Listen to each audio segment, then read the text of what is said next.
Le changement. Comment aimer le changement? Le changement est difficile. Comment on fait? La clé ici pour aimer le changement.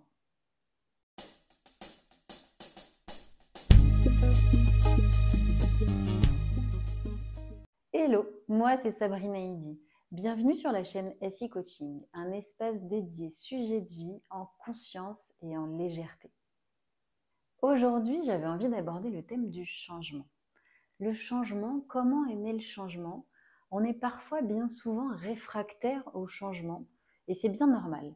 En fait, on n'a pas eu l'habitude de vivre avec le changement, j'en ai déjà parlé dans des précédentes vidéos, mais c'est un ancien paradigme que de dire que la constance paye, qu'il faut faire uniquement ce qu'on connaît et rester dans ce qu'on connaît. C'est la constance, la linéarité qui va payer et qui va nous faire réussir.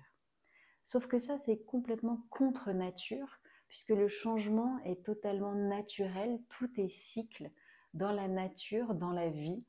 La vie est une évolution, on évolue tous, la nature évolue, la nature a 4 saisons.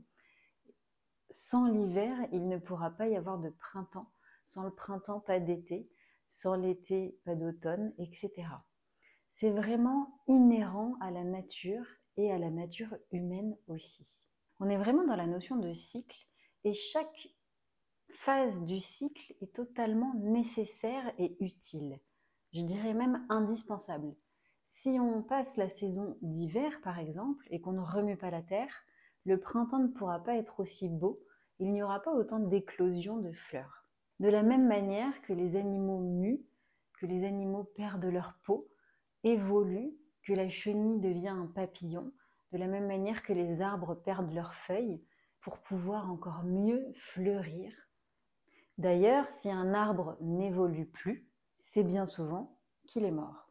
C'est bien là qu'on voit qu'on est contre la vie. Si on n'évolue pas, s'il n'y a plus de changement, s'il n'y a plus de mouvement, s'il n'y a plus d'évolution, c'est synonyme de mort. La seule chose qui soit permanente dans la vie, c'est le changement. Le changement est permanent. Il est source de vie.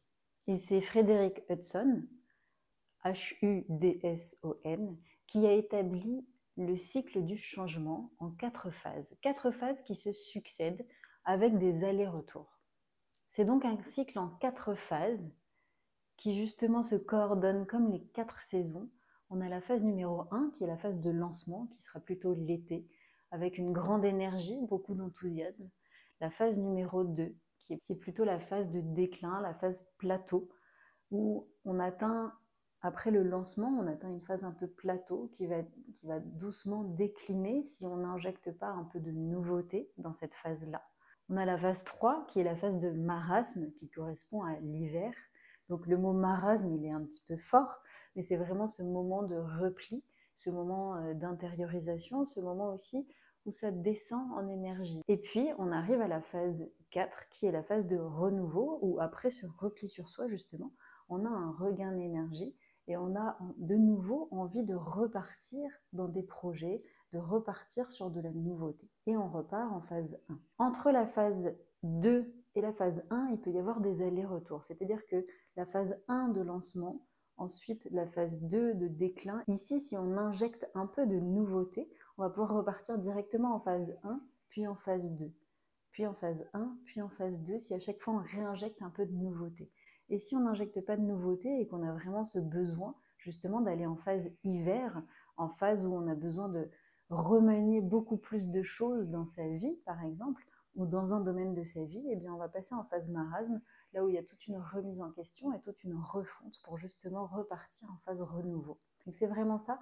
Je fais ce geste avec mes mains puisque c'est vraiment un cycle comme ça. Donc phase 1, 2, 3 et 4. Ce sera à l'envers sur la vidéo. Pour vous, phase 1, 2, 3 et 4. Donc phase 1 de lancement, phase 2 de déclin, phase 3 le marasme et phase 4 le renouveau. Et ainsi de suite.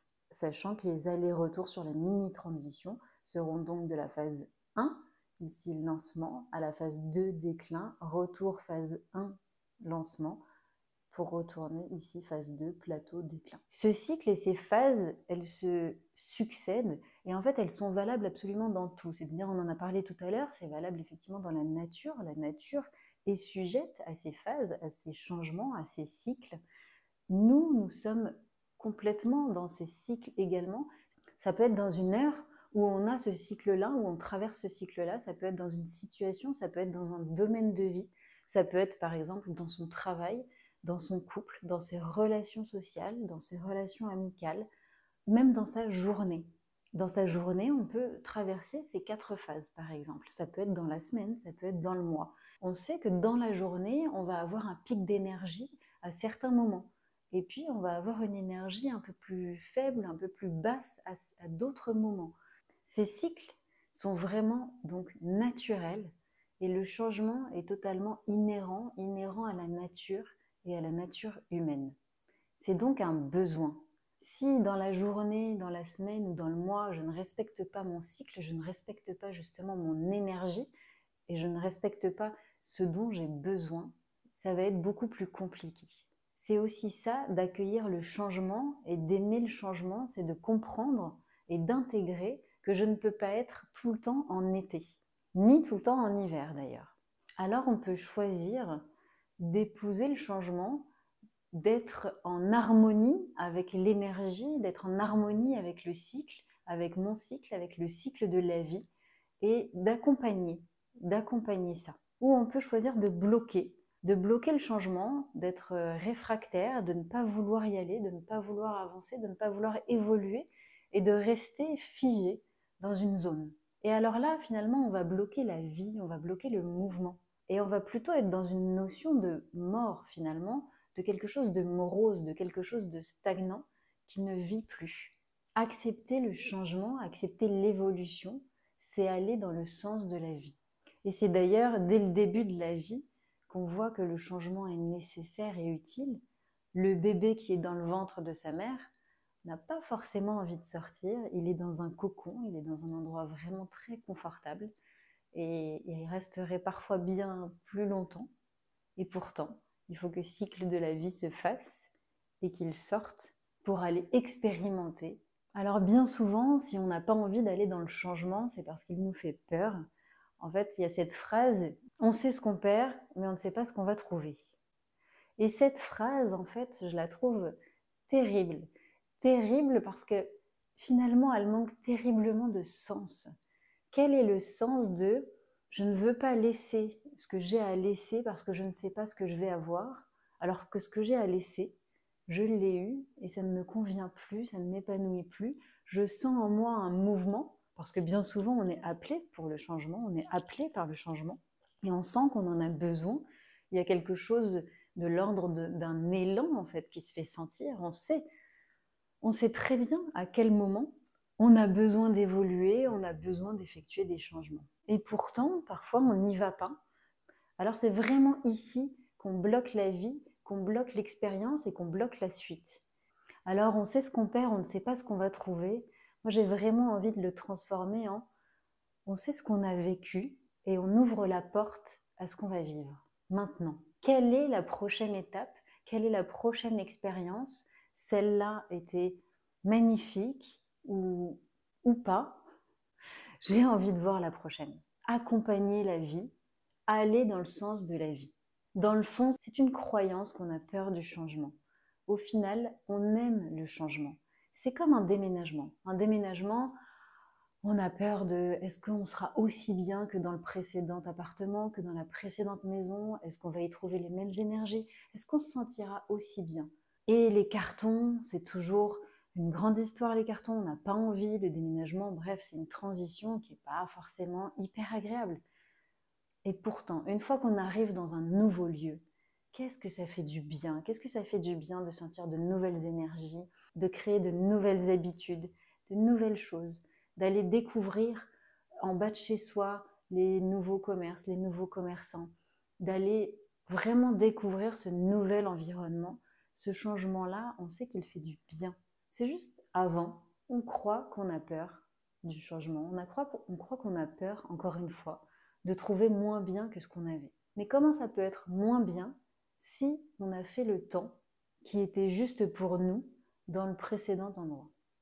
Alors je vous invite à vous rappeler que le changement c'est la vie, que le changement c'est le mouvement et que ne pas savoir ce qu'il y a derrière, c'est aussi laisser la place aux surprises, laisser la place aux nouvelles expériences, laisser la place à la vie. Alors encore une fois, c'est un choix et je t'invite à décider que le changement, que le mouvement c'est la vie et de l'accompagner, d'épouser le mouvement, d'accompagner plutôt que de bloquer. Et bien sûr, à chacun son rythme. Si on bloque le changement, on bloque la vie. Alors, qu'est-ce qu'on veut? Est-ce qu'on veut bloquer la vie ou être dans la vie et vivre vraiment? J'espère que cette vidéo t'aura été utile. N'hésite pas à partager en commentaire ce que tu en penses. Et je te dis à très bientôt pour la prochaine vidéo. Bye bye!